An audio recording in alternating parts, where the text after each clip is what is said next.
오늘도 목요 예배에 나오신 여러분들을 주님의 이름으로 축복하며 환영합니다. 우리 옆에 사람과 함께 인사하겠습니다. 하나님이 당신을 무척이나 사랑하십니다. 시작.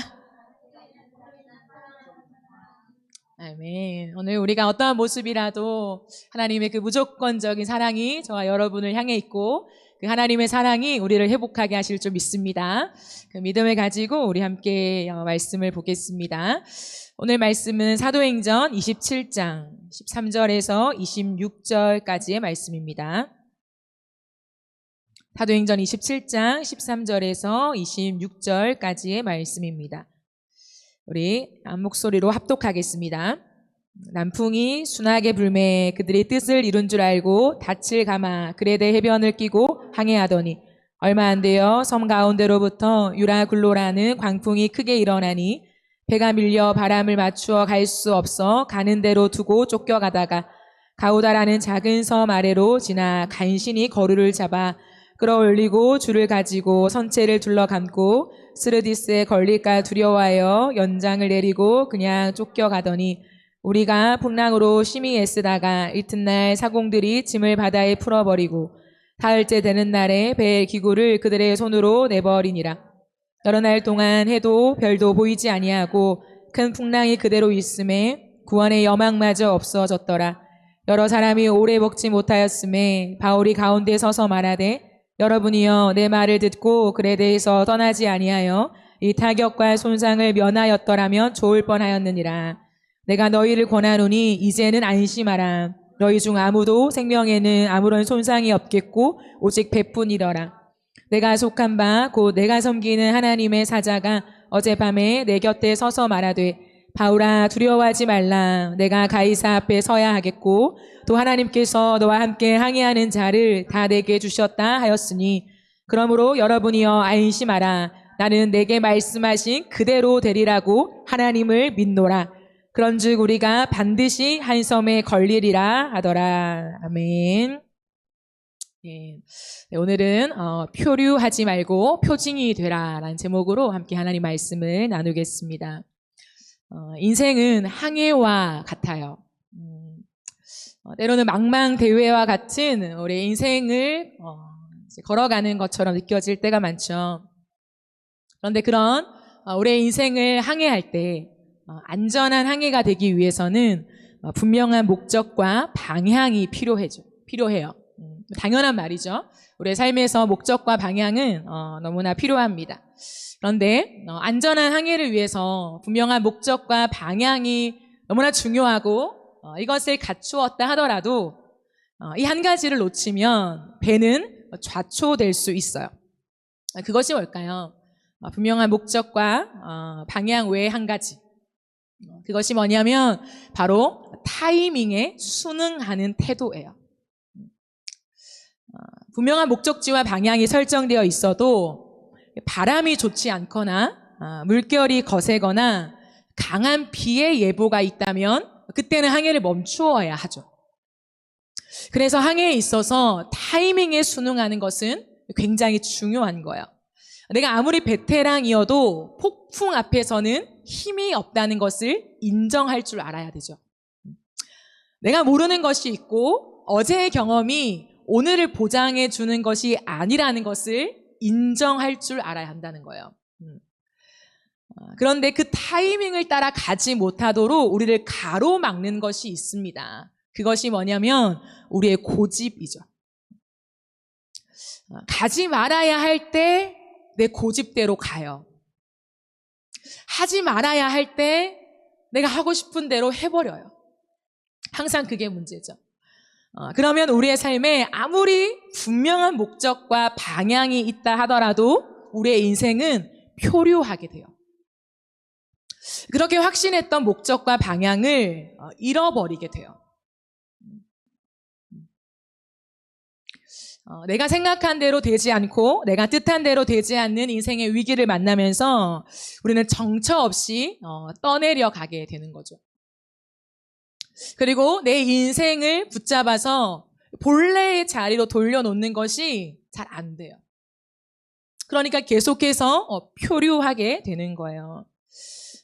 그렇다면 우리의 인생은 항해할 수밖에 없는데 항해만 그냥 하면 되는 것이 아니라 표류하지 않는 게 너무 중요하다는 거예요. 그러면 어떻게 해서 표류하지 않고 안전한 항해를 할 수 있을까요? 오늘 본문은 뜻하지 않는 난파 위기를 당한 바울의 이야기가 소개되어 있어요. 이 말씀을 우리가 함께 살펴보면서 어떻게 하면 우리가 표류하지 않고 때로는 위기의 순간을 만나도 안전하게 항해할 수 있는지를 우리가 함께 살펴보기를 원합니다. 이런 바울은 회심 이후에 여러 군데를 다니며 복음을 전하잖아요. 그리고 그 복음을 전하는 가운데 결국 예루살렘에서 체포돼요. 유대 지도자들의 계속되는 압박 속에 바울은 체포됩니다. 근데 그럼에도 불구하고 예루살렘에서 체포됐을 때에 하나님은 바울에게 바울을 향한 하나님의 뜻을 약속해 주세요. 그 약속이 뭐냐면 바울아 너는 반드시 로마에 가게 될 것이라는 거예요. 로마 황제 앞에서도 내 복음을 전하게 될 것이다 라고 하는 약속을 가져요. 그래서 바울은 로마의 꿈을 꿉니다. 내가 예루살렘을 넘어서 반드시 로마로 가리라. 그 로마에서 많은 사람들 앞에서 나는 복음을 전하게 될 것이다 라고 하는 그 꿈을 확신하며 하나님의 약속을 가슴에 품어요.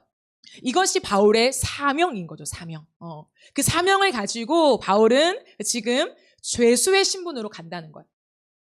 그래서 비록 죄수이지만 바울은 로마 시민권자를 가졌잖아요. 그래서 자신의 이 억울한 상황들을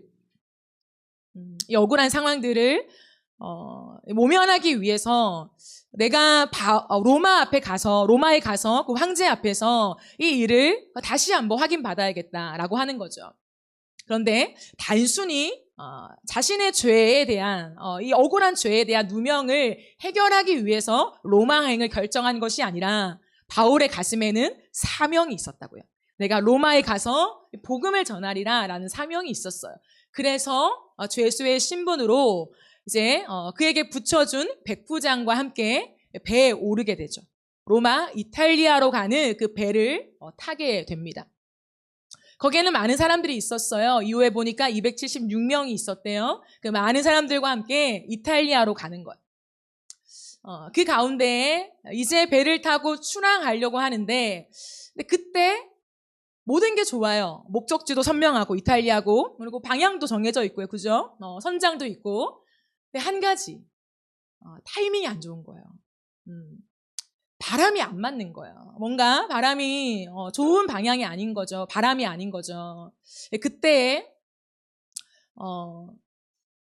그럼에도 불구하고 이 배는 출항하게 돼요. 그래서 계속해서 이탈리아행을 향해 갑니다. 근데 바람이 워낙 안 좋으니까 며칠 동안 천천히 항해를 하는 거예요. 천천히 바람을 살피면서 천천히 가는데 겨우 니도라고 하는 앞바다에 도달했대요. 근데 워낙 바람이 안 좋은데 계속 출항을 계속 하는 거예요. 그러니까 이 맞바람 때문에 갈 수 없는 상황 속에 그레데 남쪽 해안을 끼면서 또 거기에 잠깐 머뭅니다.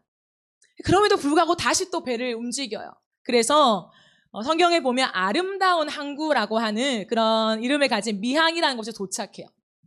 그리고 다시 베닉스로 출발해요. 이 많은 시간들 바람과 함께 이 맞바람을 맞으면서 계속해서 끝까지 이 항해를 지속하려고 한다는 거예요. 근데 때마침 남풍이 부는 거예요. 때마침 좋은 바람이 부는 거죠. 그러니까 사람들은 안심해요. 선장도 됐다 이제. 그래서 닻을 올리면서 다시 이탈리아로 정확한 방향을 향해서 가려고 했습니다. 근데 그때가 문제였다는 거죠. 그때 그 누구도 예상치 못한 유라굴로라고 하는 광풍이 세차게 몰아치기 시작한 거예요. 그래서 그 순간에 그 배는 좌초될 위기에 처하게 되었어요. 너무 극심한 광풍이 불어서 더 이상 배를 움직일 수 없는, 그래서 이 배가 표류하게 되는 위험에 지금 처해 있는 거예요. 그렇다면 이들이 유라굴로라고 하는 광풍까지 만나서 결국 이 난파의 위기를 겪게 된 이유가 무엇일까요? 이유가 무엇일까요? 그것은 무엇이냐면 백부장의 고집이었어요. 그리고 선장의 고집이었죠.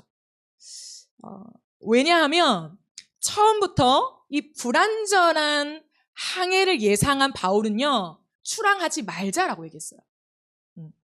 이 배가 안전하게 거기에 도달할 수는 없을 것 같습니다. 그러니까 좀 쉬다가 바람을 좀 더 살핀 다음에 가는 것이 어떻겠습니까? 라고 의견을 냈다는 거예요. 그게 10절부터 11절 말씀이에요.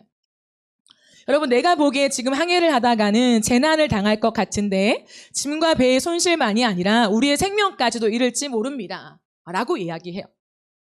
근데 백부장은 어떻게 합니까? 11절에 보면 그러나 백부장은 바울의 말보다는 선장과 선주의 말을 더 믿었다.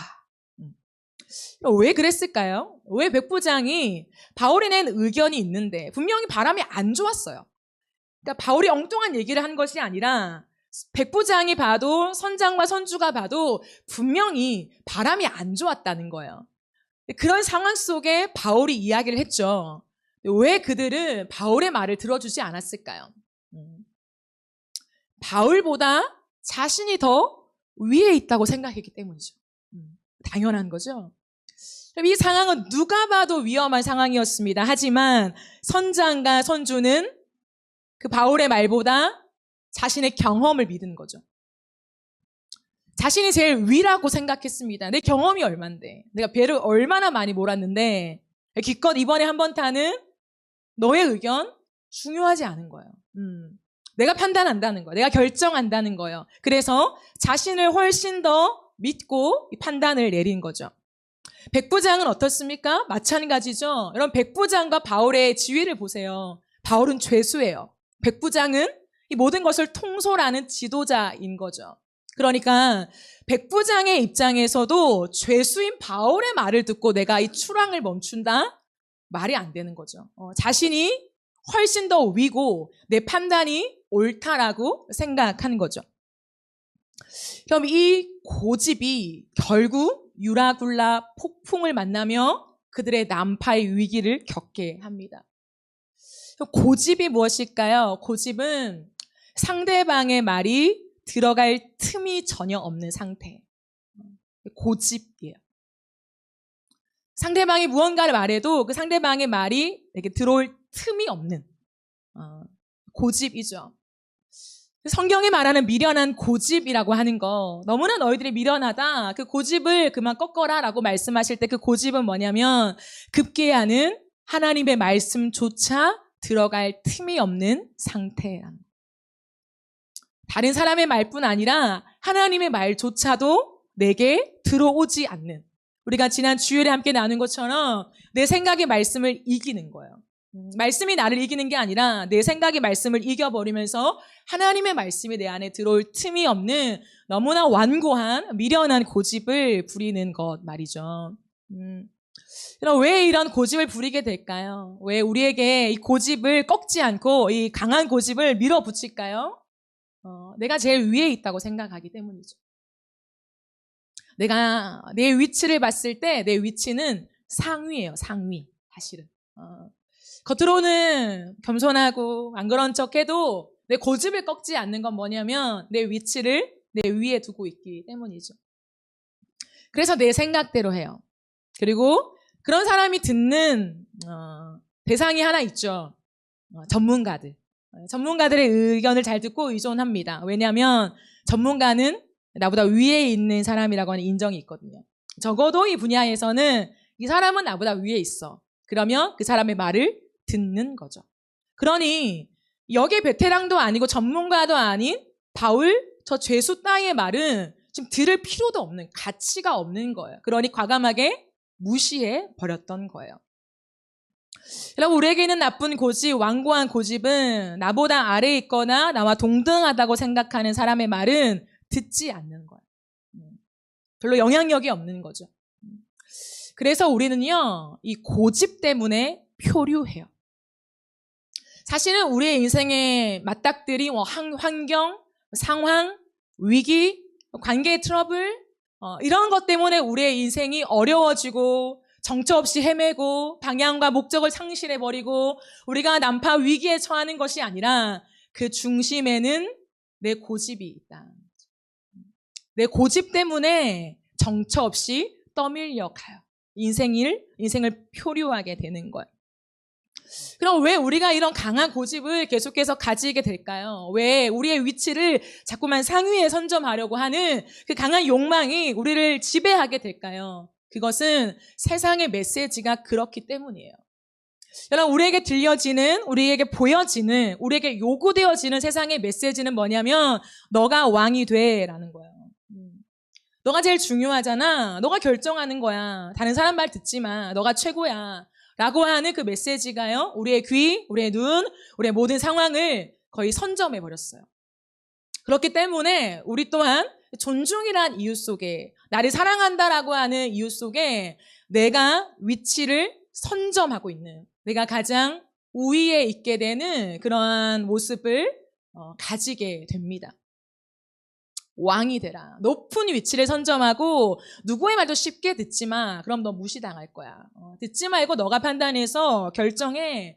우위를 확보해. 라고 하는 것이 지금도 세상에 강력하게 던지는 메시지라는 거예요. 그렇죠? 그러니까 사람들은 돈을 가지려고 하고 위치를 확보하려고 하고 명예, 내게 있는 많은 그 권력을 확보하려고 하는 거죠. 왜요? 선점할 수 있으니까.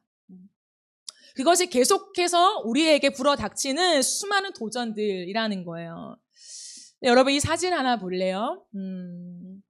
이 사진은 내가 내 자신을 향하여서 엄지척을 하는 이 모습이에요. 빛나는 나의 자부심을 의미하는 그림이에요.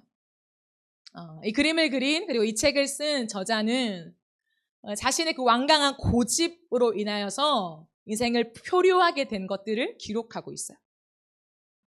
이 그림을 자신이 그리면서 빛나는 나의 자부심, 내가 왕이 되어서 내가 모든 것을 선점하려고 하는 것들이 사실은 칼이 된다라고 하는 것을 깨달았대. 그래서 내가 높아지고 내가 커지는데 다른 사람이 다치는 거예요. 내가 내 고집을 부릴수록 옆에 있는 사람이 다치는 거죠. 그의 마음이, 그의 정서가, 그의 존재가 자꾸 다치게 되는 거예요. 혹시 이 그림이, 이 사진이 우리의 모습이진 않습니까? 계속해서 내가 왕이 되려고 하는 고집을 꺾지 않을 때, 우리가 흔히 말하는 나의 자존심이 높아진다라고 얘기하지만 사실은 그것이 다른 사람을 찌르는 칼이 될 수도 있다는 거죠. 세상은 이 그림을 선호해요. 이 그림대로 살라고 해요. 이 그림이 좋은 거라라고, 너를 지킬 수 있는 거야 라고 말해요. 그런데 우리가 믿는 예수님은 우리에게 뭐라고 말씀하실까요? 세상은 너가 왕이 돼 라고 말하지만요, 우리 예수님은 종이 되라고 말씀하세요. 여러분, 나는 왕인가요? 종인가요? 내 인생에서 나는 왕인가요? 종인가요? 그럼 종에게 가장 발달된 것이 무엇일까요? 듣는 귀예요, 귀. 그리고 듣는 마음이죠. 이게 종에게 가장 발달되어 있는 거예요. 가장 큰 특징. 종은 항상 들으려고 합니다. 귀가 열려 있어요. 주인을 향하여서 귀가 쫑긋 세워져 있습니다. 근데 억지로 듣는 것이 아니라요, 하기 싫은데 억지로 듣는 것이 아니라 순종하기 위해 들어요. 주인이 하는 말대로 내가 따르기 위해서, 내가 움직이기 위해서, 그 액션을 취하기 위해서 들으려는 마음과 귀가 활짝 열려 있는 존재가 종이라는 거예요. 들려지지 않을 때 특징이 뭐냐면 마음이 닫혀 있어요. 마음이 열려 있으면 들려요. 이게 하나님이 우리를 창조하신 방식이에요. 그래서 안 들리는 게 문제가 아니라 닫혀있는 마음이 문제인 거죠. 마음만 열려 있으면 다 들려요. 내 주인의 음성은요, 정확하게 들려요. 그러면 우리가 어떻게 해야 표류하지 않고 안전한 항해를 할 수 있을까요? 기도를 멈추지 않는 거예요. 여러분, 난파 위기를 만난 이 배는 죽을 고비를 지나잖아요. 276명이 다 죽게 생겼습니다. 그런데 누가 이 위기를 이겨내나요? 누가 이 위기에서 건져내나요? 바울이에요. 여러분, 바울은요, 죽을 고비를 넘기는 그날 밤, 그 유라굴로의 광풍 속에서 더 이상은 항해조차 할 수 없고 배가 부서지고 있고 수많은 사람들은 이제 죽을 그 죽음의 기로에 서 있는 그때에 바울은 무엇을 했는 줄 알아요? 바울은 기도했어요. 너무 놀랍죠? 모든 사람이 그 회오리 바람 속에 정신없이 진짜 죽음의 위기라니까. 그 죽음의 위기 앞에 헤매고 있을 때 단 한 사람, 바울은 그 난파 위기에 처한 그 배 한가운데서 기도했어요. 밤새도록.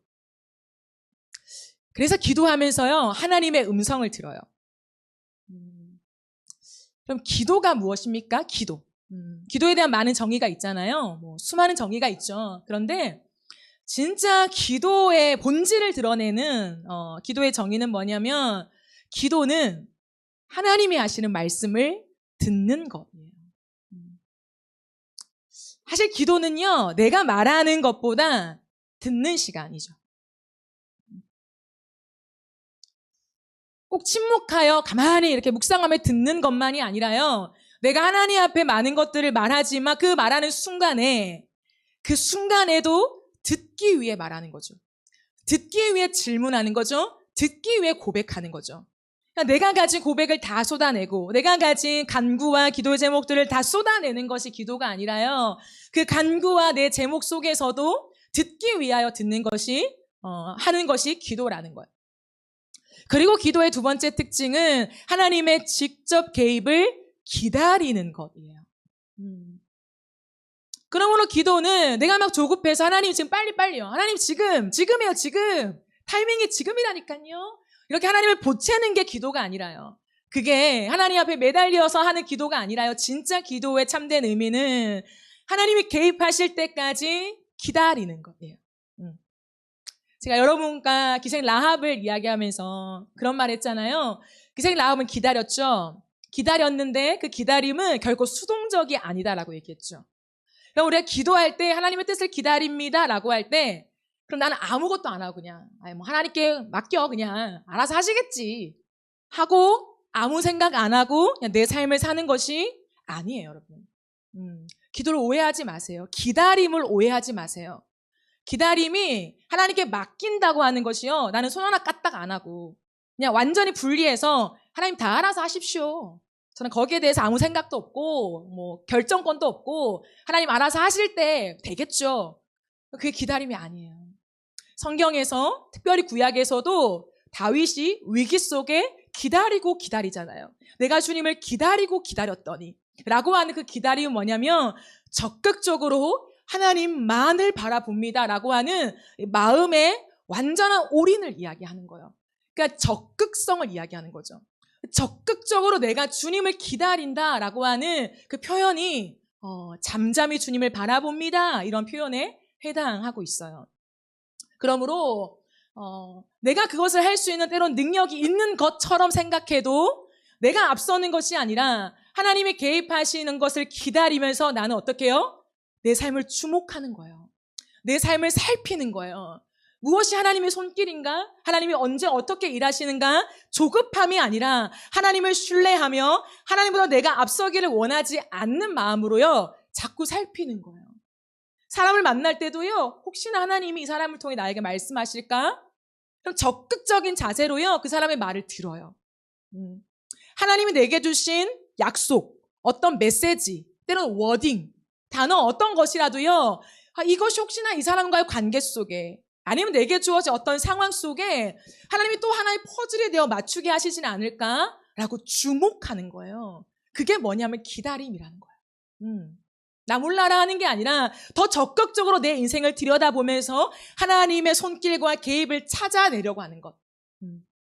그리고 하나님이 내게 약속하신 것들을 잊지 않고 상기하는 것. 때로는 내 기억력을 믿을 수 없기 때문에 하나님과 함께 관계 속에 내가 써내려갔던 기록들을 다시 들춰보는 것. 그러면서 이 약속과 지금 내 상황 속에 벌어지는 것들을 자꾸 종합해하려고 하는 것. 이것은요, 끼워 맞추기가 아니라요, 믿음의 사람, 기도의 사람은 알아요. 내가 하나님의 손길을 찾아가는 적극적인 믿음의 행위라는 것을요. 믿음은 그러므로 진짜 아무것도 안 하고 기다리는 그 측면도 있겠죠. 하지만 믿음은 언제나 적극성을 가집니다.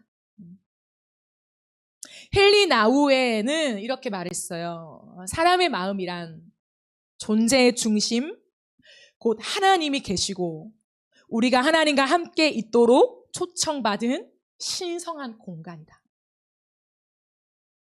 그러므로 기도 가운데요, 우리가 하나님의 음성을 듣기 위해 기다리잖아요. 그때 성령께서 하시는 일은 뭐냐면 우리의 마음에 여백을 만드세요. 반드시요. 내가 원하는 기도 제목을 막 쏟아내는 사람은요, 기도를 해도 여백이 없어요. 기도해도 하나님 음성을 못 들어요. 하나님 음성을 어떻게 듣는 거야? 그거 신비한 거야? 이거 특강 들어야 되는 거야? 아니요, 여러분. 큰 특강을 안 들어도 돼요. 듣는 마음만 있으면 돼요. 그러면 성령께서, 우리 안에 계신 성령께서 우리 마음속에 여백을 만드세요. 내 생각으로 가득 차 있는 것, 내 계획으로 가득 차 있는 것, 반드시 이렇게 해야만 한다라고 하는 내 확신을 좀 비워내시고 덜어내시면서 이 안에 중심에 공간을 만들어내세요. 그리고 여기에 하나님이 임재하세요. 그래서 이곳에서 하나님이 우리를 만나셔서 말씀하시는 거예요. 그러면 기도 가운데요, 하나님의 음성처럼 들려져요. 그게 감동처럼 느껴져요. 뚜렷한 하나님의 어떤 워딩이 주어져요. 근데 그거 아시죠? 하나님의 한 워딩은요, 우리의 삶을 움직이기에 충분해요. 1페이지부터 300페이지까지 하나님이 우리한테 촘촘하게 써주시지 않아도 하나님의 워딩 한마디는요, 우리의 삶을 실어갈 수 있는 충분한 능력이 돼요. 그걸 기도 가운데 이루신다고요. 그러므로 이것을 아는 사람은 기도를 멈추지 않아요. 기도가 단순히 종교 행위가 아니에요. 자, 이제 10분 기도하자. 1시간 기도하자. 물론 그 과정은 중요합니다, 여러분. 기도를 배워갈 때 과정은 중요하지만 그 행위로 만족하는 것이 아니라 날마다의 삶 속에 기도를 멈추지 않고 하나님 앞에서 계속해서 내 마음의 여백을 만들어가기 위해서 거기에 주목하는 거예요. 그러니까 길 속에서, 사람과의 대화 속에서도, 어떠한 상황 속에서도 그 순간순간 성령의 감동이 느껴지는 거예요. 하나님 지금 이거 말씀하시는구나. 이걸 지금 나에게 깨닫게 하시는구나. 그게 삶의 곳곳에 놓여지게 되는 거죠. 그러면 그러고 다음 날에 바울은요, 기도한 다음에 그 기도 속에 하나님의 음성을 듣잖아요. 그 천사를 통해서 하나님의 정확한 음성을 들어요. 그리고 나서 다음 날 사람들한테 이렇게 말해요. 21절을 세 번역으로 보면 사람들은 오랫동안 아무것도 먹지 못하고 있었다. 그때 바울이 이렇게 말하였다. 여러분은 내 말을 듣고 글에 대해서 항의하지 않았어야 했습니다. 그랬다면 이런 재난과 손실을 당하지 않았을 것입니다. 이렇게 말해요. 이것을 한마디로 말하면 뭘까요? 거봐, 이거예요. 사실은. 거봐. 내가 뭐라고 했어? 내가 뭐라고 했어요? 이 말 하는 거예요. 거봐, 이거예요. 근데요, 이게 거봐지만 우리가 말하는 것처럼, 거봐. 내가 이미 말했지. 내가 이미 예언했지. 내가 이미 다 알고 얘기한 거야. 이런 거만함 속에 자신이 맞다라는 것을 증명하기 위한 거봐가 아니었어요. 바울이 지금 제 말이 맞았잖아요. 보세요. 제 말이 옳았잖아요. 라고 말하는 건 뭐냐면 이렇게 말하면서 이 상황이 자신의 말과 동일했음을 이야기하면서 상대들의 마음의 문을 열고 듣는 귀를 주기 위한 방법이었어요. 그러니 여러분, 부디 저에게 마음을 닫지 마시고 제 말에 귀를 닫지 마시고 제 말을 들어보십시오. 그럼 이전에도 제가 그렇게 이미 말했잖아요. 그러니까 이번에 진짜 제 말을 들어보세요 라고 하면서 그들의 마음을 여는 그 시간을 바울이 먼저 지나요. 그런 다음에 사람들이 집중했겠죠. 그래, 맞다. 바울이 그때 이렇게 말했었지. 저 사람이 그때 가지 말자고 했지. 멈추자고 했지. 그러면서 바울이 이어서 이 말을 합니다. 22절부터 26절이요. 여러분, 이제 안심하세요. 이렇게 말해요. 그럼 이건 결코 거봐 내가 말했잖아 이런 뉘앙스가 아닌 거예요. 그럼 보세요 제가 말했잖아요. 근데 여러분 좋은 소식이 있습니다. 여러분 안심하세요. 이렇게 말하는 거예요. 여러분 중에 아무도 생명을 해함받는 사람은 없습니다. 그럼 죽을 사람 없어요. 그럼 잘 들으세요. 이 배는 반드시 삽니다. 여러분 하나님이 우리를 살리세요 하고 당당하게 얘기하는 거예요. 다 난파의 위기 속에 있는데 죽어가는데 자기의 있는 물건을 다 바다에 던지고 있는데 바울은 거기서 혼자 확신을 가지고 사람들의 마음을 안심시켜요. 그럼 괜찮아요 라고 말해요. 왜냐하면 이렇게 말하죠. 제 확신만이 아니라 제가 속한 바 제가 섬기는 하나님의 사자가 어젯밤에 제 곁에 서서 말했습니다. 바울아 두려워하지 마라. 네가 가이사 앞에 서야 하겠고 하나님께서 너와 함께 항해하는 자를 다 너에게 주셨다. 그러므로 여러분 안심하세요. 이렇게 말해요. 그리고 바울이 덧붙이죠. 저는요 저의 하나님이 말씀하신 거요 그대로 될 것이라고 저는 확실하게 믿어요. 우리 하나님이 그런 분이세요. 그러니 여러분 걱정하지 마세요. 이제 앞으로 우리는 반드시 한 섬에 걸리게 될 거예요. 라고 아주 당당하게 확신 있게 이야기하게 돼요. 하나님의 사람들은요 이 확신이 있어요. 근데 이 확신은 맹목적인 확신이 아니에요. 잘 모르겠고 일단 믿어봐. 뭐 어떻게 되겠지 하나님이 해결해 주시겠지가 아니라 하나님의 존재에 근거한 확신이에요. 우리 하나님은 말씀이신데 하나님이 말씀하셨으면 그대로 됩니다. 어젯밤에 하나님이 분명히 저에게 이렇게 말씀하셨어요. 그러면 이대로 될 것입니다. 안심하십시오. 제 말을 들으십시오. 라고 모든 사람들의 마음을 안심시켜요. 그럼 바울은 위기 속에서도 기도했잖아요. 자신의 생각이 하나도 없었을까요? 자신의 계획이 아무것도 없었을까요? 이 위기가 전혀 두려움이 되지 않았을까요? 아니요. 두려워했으니까 여호와의 천사가 나타나서 바울아 두려워하지 마. 이 말을 가장 먼저 하잖아요. 바울도 두려웠다고요. 바울도 이게 어떻게 되려나 지금? 이 상황이 진짜 어떻게 되려나? 하나님을 믿지만 그럼에도 불구하고 두려움과 위기 속에 혼란한 마음들이 분명히 있었다는 거예요. 분명히 있습니다. 사람은 완벽하지 않아요. 다 불안함을 겪습니다. 하지만 바울이 바울된 건 뭐냐면 그 불안함마저 하나님 앞에 내려놓고 주님을 바라본 거예요. 그 두려움마저 하나님 앞에 그냥 그대로 가지고 나아가서 하나님을 의지한 거예요. 그게 차이인 거예요. 그리고 그 속에서 하나님의 음성을 듣는데 사실 그 음성의 키가 무엇입니까? 하나님 바울을 위로하잖아요. 그죠? 위로한 다음에 바울아 두려워하지 마 라고 한 다음에 바울이 진짜 들은 음성이 뭔가요? 바울의 사명이었다는 거예요. 바울의 사명. 이 위기 속에서도 바울을 향한 변함없는 하나님의 뜻을 확인해요. 이전부터 출항하기 전부터 하나님 바울에게 뭐라고 했어요? 바울아, 로마에 가게 될 거야. 바울아, 너는 로마 황제 앞에서 나의 이야기를 전하게 될 것이다. 너를 통해서 로마에서도 내가 할 일이 있다. 라고 분명하게 하나님이 바울에게 하나님이 시키신 일을 맡겼어요. 그리고 위기가 왔잖아요. 하나님이 다시 컨펌하시는 거예요. 바울아, 그 약속은 변함이 없어. 바울아, 지금 이 상황 속에 난파 위기에 처해 있고 생명의 어려움과 위기에 처해 있지만 그러나 내가 너를 부른 그 부르심은 변함이 없어. 그 사명을 확인받은 거예요. 여러분, 하나님의 부르심은 변함이 없습니다. 우리 하나님의 약속은 위기 속에서도 변하지 않아요. 누가 이것을 믿으시겠어요? 내 인생의 위기처럼 보이고 그때 그 약속한 게 맞나? 아니 그 약속이 맞나조차도 아니고 아예 까마득하게 잊어버려요. 지금의 상황이 너무나 안 좋으니까. 근데요, 그런 상황 속에서 누가 다시 한번 그 하나님의 부르심을 확인하는 기도의 자리에 나아가겠습니까?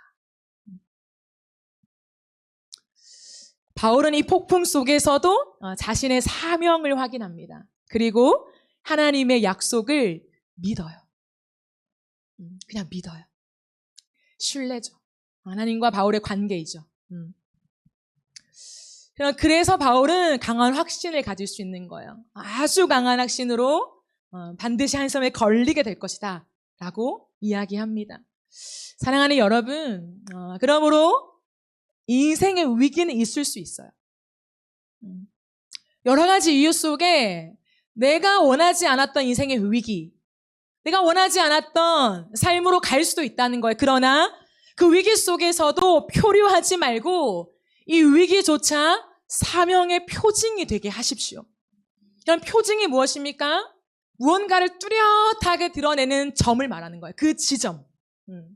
그러므로 위기는요, 나를 흔들고 무너뜨리고 나를 표류하게 하는 것이 아니라 이 위기의 시간이 오히려 내 사명을 확인하는, 내 사명을 확증하는 그 표징이 될 수 있는 거예요. 이 재난이 지나가는 이유가 무엇이라고요? 바울은 사명자라는 거예요. 바울아, 너는 사명자다. 너의 사명 끝나지 않았어. 그러면 이 위기는 극복된다는 거예요.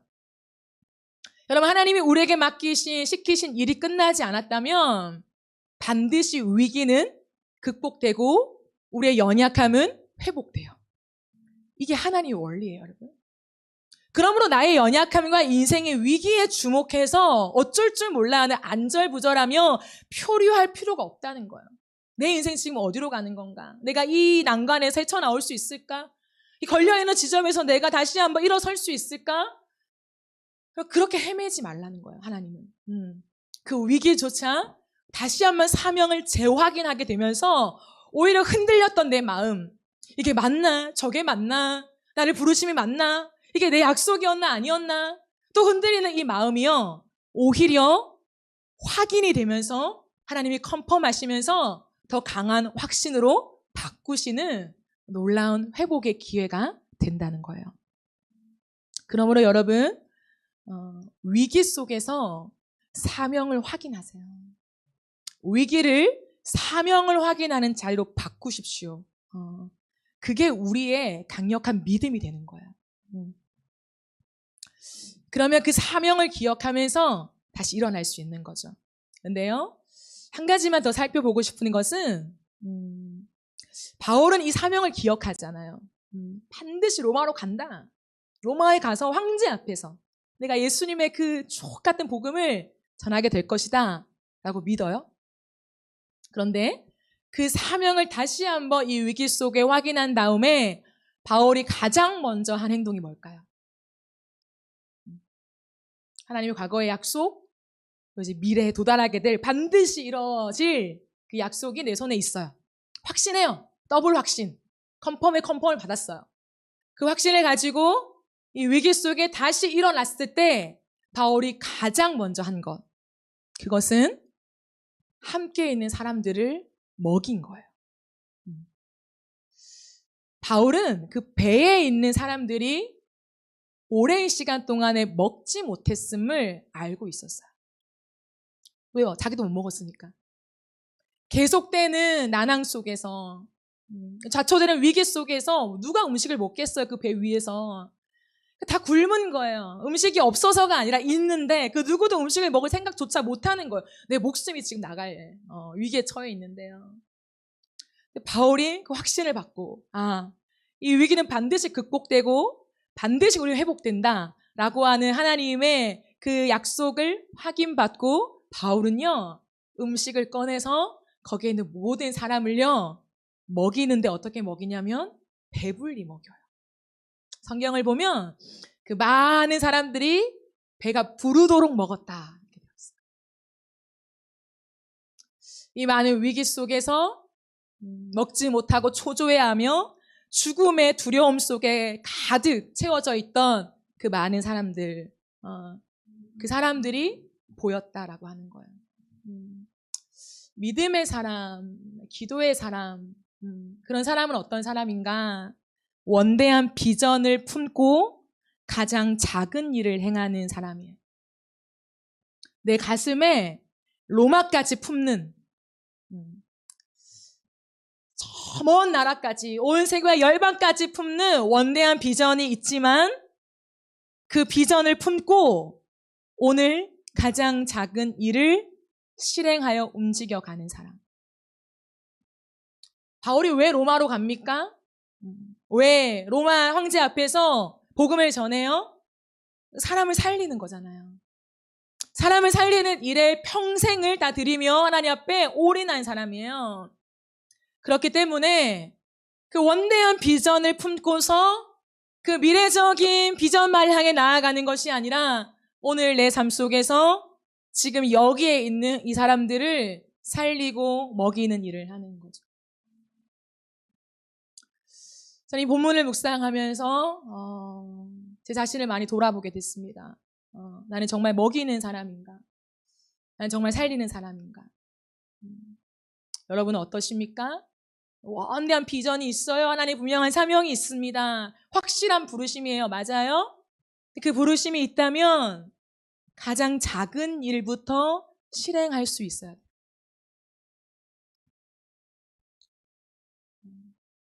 지금 여기에서 비록 자신의 말을 듣지 않고 난파 위기에 처한 어찌 보면 답답한 사람들, 이 사람 때문에 내 목숨까지도 내 사명까지도 뒤흔릴 그런 위기에 처해 있는 그런 것을 제공한 사람들이었지만 바울은요, 그 사람들을 충분히 먹여요. 배부르게 먹을 때까지 기다려줘요. 그리고 나서 모든 것을 배에 다 던지고 안전하게 그 한 곳에 걸릴 수 있도록 사람들의 마음을 모으는 역할을 감당하는 거죠. 하나님의 사람은 이런 사람인 것 같아요. 근데 내가 이렇게 해야지라고 해서 되는 게 아니라요. 기도할 때 하나님이 우리의 마음속에 여백을 만드시면서 하나님이 오시잖아요. 그때 하나님이 주시는 게 뭐냐면 나의 의와 내 가득한 마음들을 걷어내시고 내 자존심과 내 중심적인 생각을 걷어내실 때 하나님이 그 자리에 채우시는 게 뭐냐면 하나님의 마음이라는 거예요. 비로소 그 자리 가운데 내가 옆으로 치워지고 내 자존심, 내 자부심, 나의 그 어떤 것들이 다 치워졌을 때 비로소 그 중심에 하나님이 부으시는 것이 하나님의 마음이에요. 그 하나님의 마음 가장 가운데서는 어떠한 마음이 불붙고 있냐면 긍휼이라는 거예요. 긍휼이 불붙고 있어서 먹지 못한 사람을 보면 먹이고 싶은 마음이 가장 먼저 드는 거죠. 그래서 여러분, 믿음의 사람들에게 성공은 무엇일까요? 세상 사람들의 성공은 돈을 얻는 것, 높은 지위를 더 확보하는 것, 이런 것들이 성공이죠. 과연 믿음의 사람들한테 성공은 뭘까? 성공했다, 소위 말하는 잘 살았다 이 말 아니겠어요? 성공은? 원하는 걸 얻었다 뭐 이런 말이겠죠. 믿음의 사람들한테 성공은 뭘까요? 저는 오늘 이 하루를 하나님의 마음으로 사는 것인 것 같아요. 내 인생의 성공을 뭐라고 부를 수 있을까? 그런 거창한 비전을 이루고 사명을 완수하고 필요하죠. 그런데 이 하루를 하나님이 내게 선물과 같이 주신 이 하루를 하나님의 마음으로 사는 것.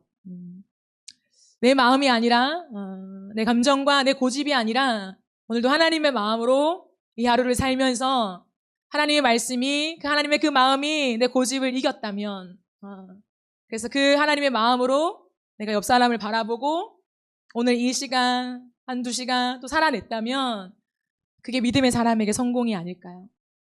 여러분 어떤 삶을 꿈꾸십니까? 어떤 성공을 지향하세요? 하나님의 마음을 품고 그 긍휼이 불타는 저와 여러분의 삶이 되어지기를 주님의 이름으로 축복합니다. 하나님은 우리의 인생을 안전하게 항해하기를 기대하세요. 우리의 인생 속에 정말 우리의 사명을 지키면서 끝까지 하나님 맡기신 일들에 충성하기를 기대하십니다. 그러므로 여러분 우리 기도합시다. 우리 고집 부리지 말고, 그리고 하나님 앞에 내 생각을 앞세우지 말고 기도합시다. 삶에서 멈추지 말고 기도하고 하나님을 더 강하게 의지하면서 우리가 이 길을 걸어갑시다. 모든 것을 가졌어도 마치 아무것도 가진 것이 없는 사람처럼, 모든 것을 잃어도 모든 것을 가진 사람처럼 그렇게 살아가는 것이 그리스도인 아니겠어요?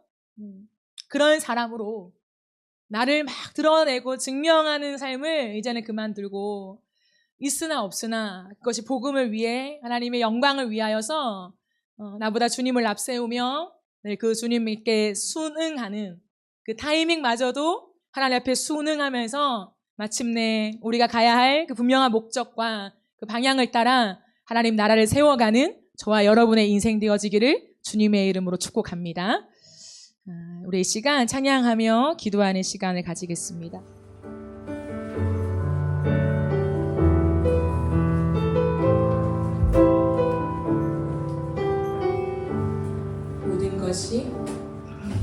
모든 것이 끝났다고 말하는 사람들의 말을 듣지 말아라. 하나님은 아직도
기도합시다. 우리 하나님을 살아계시며 하나님의 약속은 반드시 이루어집니다. 우리에게 주신 사명은 반드시 이루어져요. 그러므로 여러분, 인생의 여러 가지 위기 앞에서 우리의 고집을 내려놓읍시다. 하나님의 말씀보다 앞섰던 우리의 생각과 고집들 하나님 다 내려놓고 오직 하나님의 그 말씀 앞에 우리가 잠잠히 기도하는 자를 되게 하여 주옵소서. 내 외에 아무도 없는 것처럼 내가 옳다라고 생각하는, 내가 맞다라고 생각하는 그 길을 걸어가지 않게 하시고 하나님, 그 길을 걸어왔던 우리의 모든 삶을 회개합니다. 내가 왕이 되었던 그 모든 삶을 회개합니다. 주여, 종된 삶을 살게 하여 주옵소서. 주여, 낮아져서 다른 사람을 섬기는 삶을 살게 하여 주십시오. 하나님의 원대한 비전을 품고 오늘 하루 작은 일부터 실행하는 자가 되게 하십시오. 우리의 모습을 돌아보며 하나님 앞에 우리가 앞섰던 모든 교만함들, 우리의 높아진 마음들 우리가 회개하며 다시 주를 바라보는 이 마음이 되게 하여 주시옵소서. 주여, 믿음의 믿음을 더하여 주시옵소서. 우리 주의 한번 외치며 기도합시다. 주여,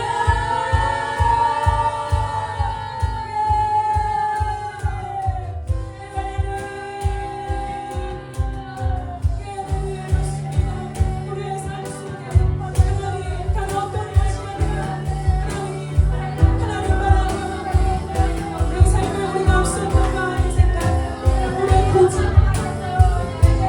다른 사람의 말이 들어올 틈이 없는 우리의 자아, 하나님의 말씀조차 내게 들어올 틈이 없게 만든 미련한 고집, 완악한 고집, 그 고집을 내려놓고 우리 안에 이 공간 형성하시는 성령의 역사가 임하게 하여 주옵소서. 바로 가진 자 생각, 내 방식, 내 방법, 내 사랑, 내 형식, 내가 생각했던 그 모든 길들 다 내려놓고 하나님 앞에서 우리의 마음의 중심에 하나님이 오셔서 다스리시고 하나님의 생각이 내 우위를 정하는 하나님, 내가 다시 한번 엎드립니다. 내가 잘난 줄 알고 똑똑한 줄 알고 내가 만난 줄 알고 살아왔던 내 삶을 회개합니다.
위기는 우리를 넘어뜨리고 흔들는 시간이 아니라 그 사명이 컨펌되는 시간이에요. 오히려 우리의 연약함 속에 또 불안하고 이 길이 맞나?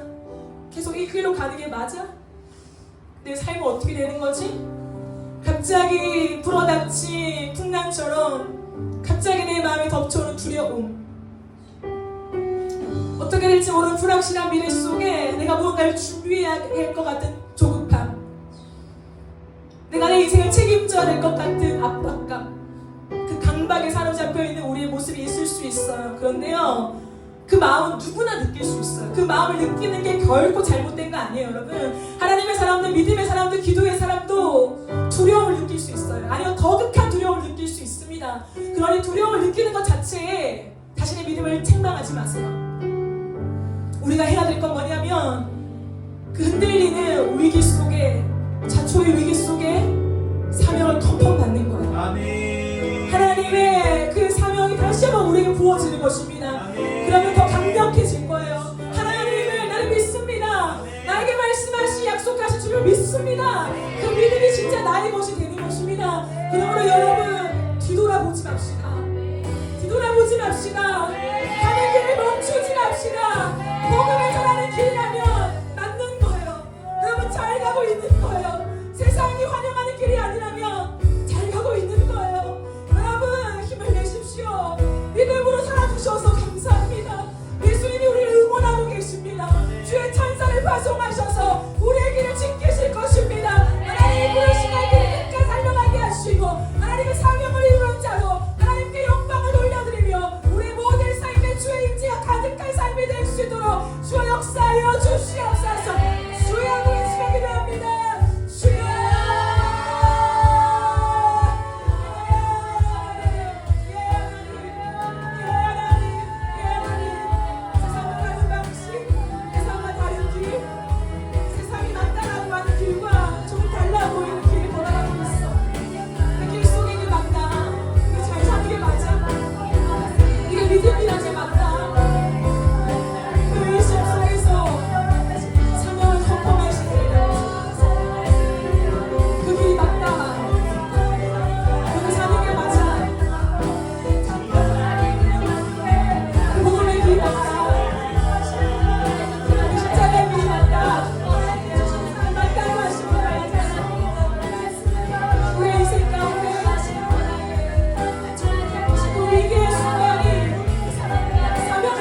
기도할 때 우리 교회를 위해서 함께 기도합시다. 하나님께서 저희에게 교회 이전을 말씀해 주셨고 우리가 그 길 속에 있습니다. 여러분가 아는 것처럼 그 계약을 앞두고 있었고 그 금액이 맞춰졌지만 그 여정 속에 계약을 하지 못했어요. 그리고 우리가 다시 다른 곳을 알아보아야 하는 시점에 있습니다. 우리가 지금 이 시간 속에서 다시 한번 하나님의 약속을 붙잡읍시다. 내가 내 사자를 너보다 앞서 보내어 네가 가는 길에서 너를 보호하여 내가 너에게 예비한 한 곳 그곳에 이르게 하리니. 하나님 이 말씀을 신뢰합니다. 우리의 생각이 아니라 하나님이 이미 예비하신 그 한 곳까지 이르게 하여 주시옵소서. 그 장소가 우리가 원하는 곳, 우리가 원하는 자리가 아니라 사명의 표징이 되게 하시고 우리 교회를 부르신 부르심의 지표가 되게 하여 주시옵소서. 그래서 이 시대 가운데 표류하는 수많은 청년들의 인생 가운데 시대의 조류에 끌려가는 이 시대 속에 복음으로 그들을 살려내고 십자가를 세우며 하나님의 부르심을 따라가는 것이 얼마나 영광스러운 삶인지를 나누는 그런 교회로 우리를 사용하여 주시옵소서. 이 과정 속에 우리가 더 하나 되어 기도하기를 원합니다. 기도의 시간을 확보해 주시는 것 같아요.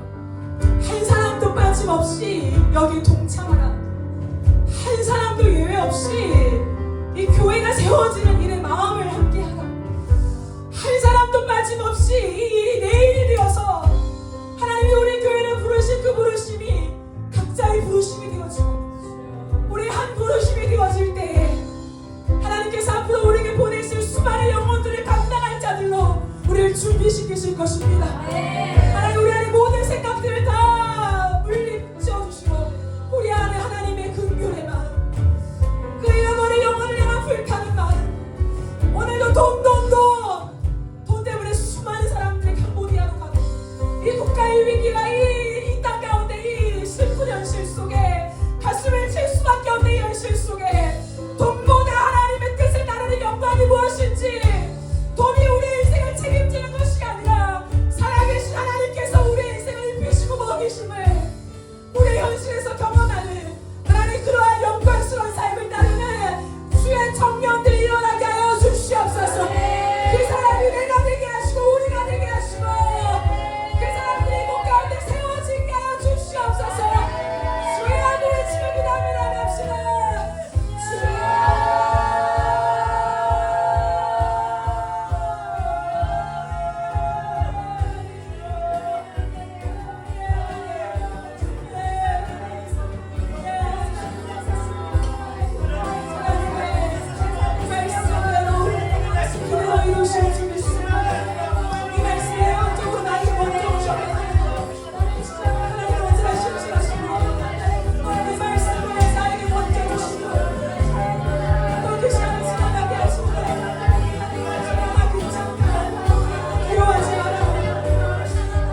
번 더 교회의 사명과 그리고 우리 태연수연 부부를 위해서 함께 기도합시다. 하나님께서 저를 통하여 우리 인어프 처치에 주신 비전은 정말 다윗과 같은 예배자가 세워지고 바울과 같은 선교사가 세워지는 것입니다.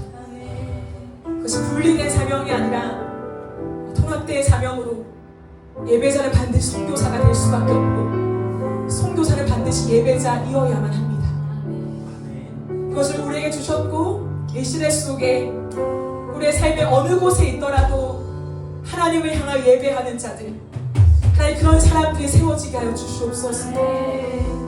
우리의 삶이 하나님 것임을 인정하고 감사함으로 우리의 모든 삶을 내어드릴 때 선교사적인 삶을 살아갈 수밖에 없는, 나의 한 영역만이 하나님의 것이 아니라 내 삶 전부가, 내 모든 시간이 하나님의 것임을 인정하며 선교사로 살아갈 수밖에 없는 우리 모두가 되게 하여 주시옵소서. 이것에 앞장서 가장 먼저 인어프의 첫 열매, 우리 태연 수연 부부가 선교사로 파송되었습니다. 이들의 선교사 네임이 마티 수아잖아요. 왜 마틴가 마띠아라고 하는 말을 들으며 너무 마음이 뭉클했어요. 자신의 모습을 내가 그 제자의 부류에 끼지 못하나 마치 막차 탄 사람처럼 참 그 후순위로 자신을 고백할 수밖에 없는 하나님 앞에서의 자기 인식, 그게 선교사죠. 하나님이 마음을 잊지 않게 하시고 마치 바울이 자신을 만삭되지 못하여 난 자로 여기며 그 사도의 바울이 낄 수 없는 하나님 막차를 태워주신 그 사도 중에도 가장 작은 자라고 자신을 여겼던 것처럼 이 두 사람의 인생 가운데 하나님 그 고백이 잊어지지 않게 하여 주시고 날마다 선명해지며 이들을 부르시고 이들을 통하여 일하실 하나님만 드러나게 하여 주시옵소서. 하나님 걸어갑니다. 다시 한번 인도 땅으로 갑니다. 하나님 모든 걸음 속에 이들의 걸음을 지켜주시고 밤이나 낮이나 주의 눈동자같이 이들을 지켜주실 때에 모든 피로를 채워주시고 그 무엇보다 이들의 마음이 어렵지 아니하도록 날마다 주여 이들의 마음을 주의 은혜로 가득 채워주시옵소서. 기도할 때마다 주의 임재가 느껴지며 하나님을 부를 때마다 주의 음성이 선명해지며 어디로 가야 될지 길을 물을 때마다 길이 뚜렷해지는 그 놀라운 복들이 이들을 따라가게 하여 주시고 이들의 삶을 이끌어가게 하여 주시옵소서. 하나님 이들의 모든 인생 속에 특별히 비즈니스 선교사로서 길을 열어주시고 일들을 열어주시고 맡겨주셔서 하나님이 열어가시는 새 길이 무엇인지 우리의 계획을 뛰어넘어서 이미 길을 준비하고 계시는 그 선하신 주님, 너무나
같이 기도할 때 우리 이 나라를 위해서 함께 기도합시다.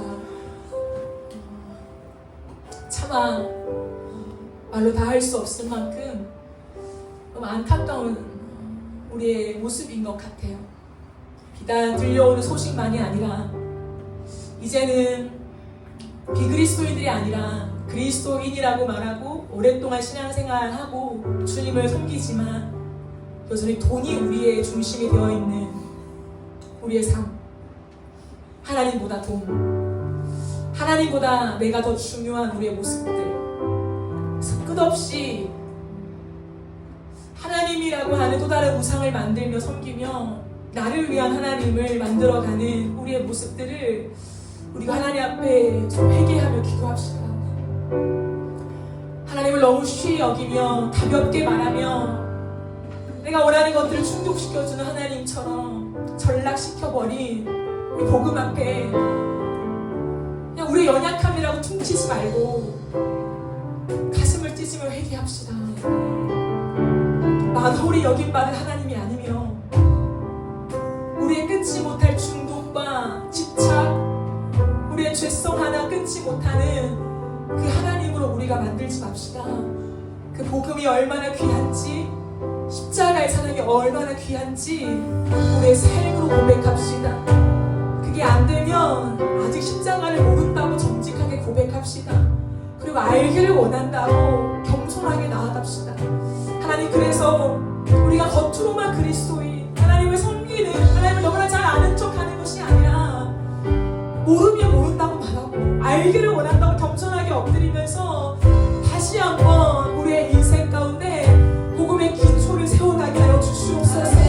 주여, 싸구려 복음이 아니라 우리의 전부를 드려도 아깝지 않을 내 주님 만나게 하여 주시고 이 시대 속에 정말 하나님의 나라를 세워나가면서 내 자랑, 내 어떤 욕심을 채우는 것이 아니라 진짜 예수 그리스도의 이름을 전하면서 이 땅 가운데 우리가 갖는 공동체 가운데, 회사 가운데 공의가 강같이 이룰 수 있는 그 역사들이 일어나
살아갈 삶과 우리 교회를 위해서 한 번 더 같이 기도합시다.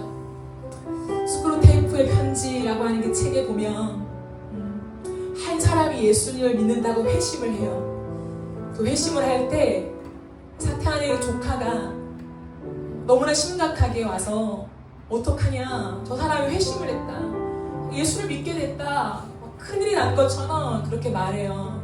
그때 이 사탄이 뭐라고 하냐면 너무 태연하게, 너무 여유있게 괜찮아, 회심했지만 아직 그의 생각과 그의 삶의 방식과 그의 걸음은 돌아오지 않았어, 이렇게 말해요. 참 무서운 말 아닙니까?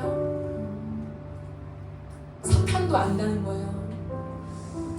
하나님을 믿지만 우리의 생각과 삶의 방식과 우리의 인생의 결정을 진짜 복음 앞에 돌아서서 하지 않을 때 불신자와 다를 바 없는 삶을 살 수밖에 없다는 것을, 자기 편이 될 수밖에 없다는 것을 안다는 거예요.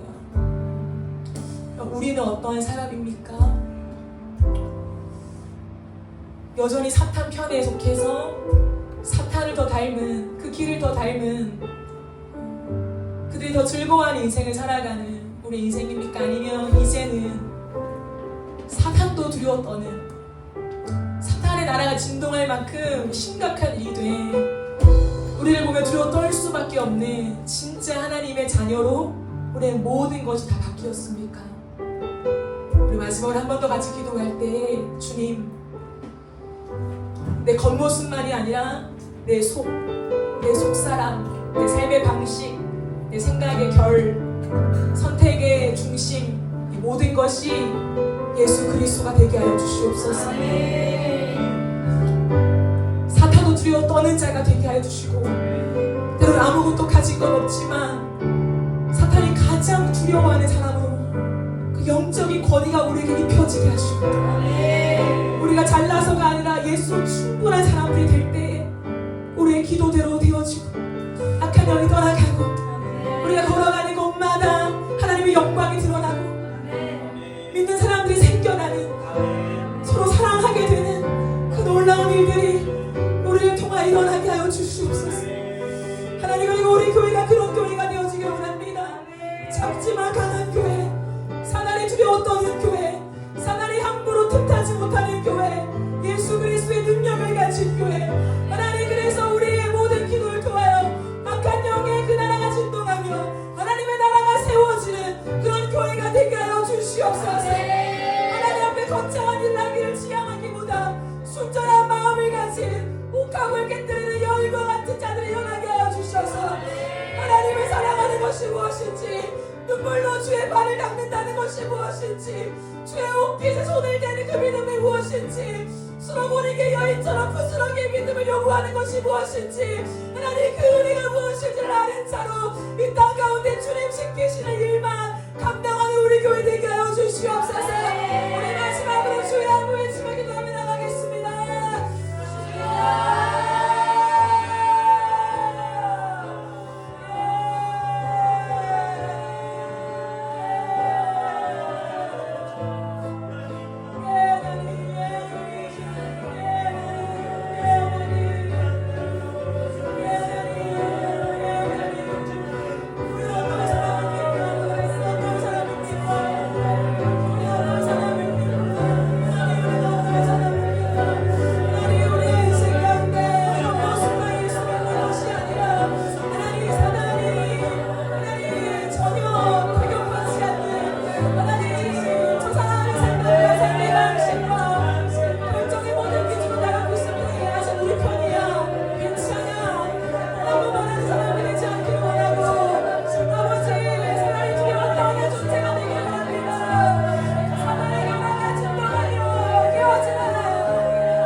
하나님,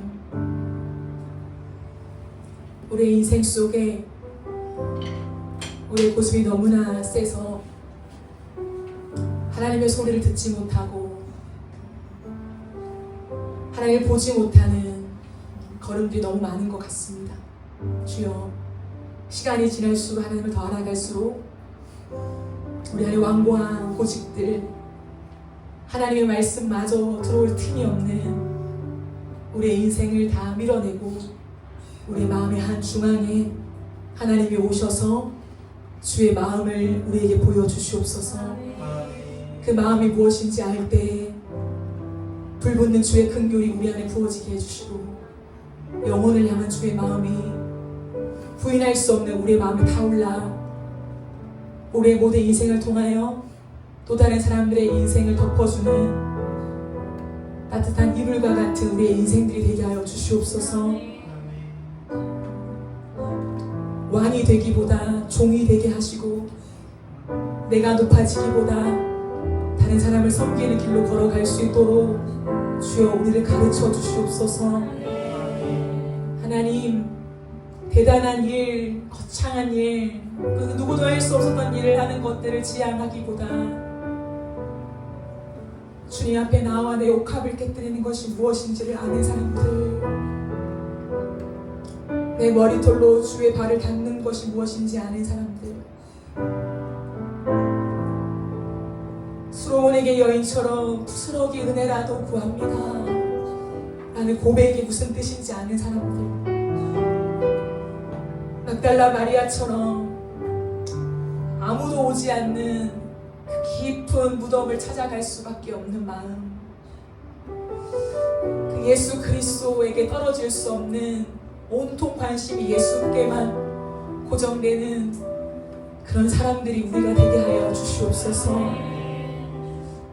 이 시대 속에 나를 위한 예수를 취해가는 것들을 멈추고 우리를 위해 먼저 그 몸을, 그 모든 생명을 깨뜨리신 예수의 사랑을 알아 그 주님 앞에 드릴 것 없는 우리가 우리의 몸이라도, 우리의 시간이라도, 우리의 물질이라도, 우리의 젊음이라도 주님께 드리고 싶은 그 마음으로 부르심을 따라 걷는 우리 모든 청년들이 되게 하여 주시옵소서. 하나님, 그 일들 속에 사랑하는 우리 선교사 부부 인도 땅에 파송했습니다.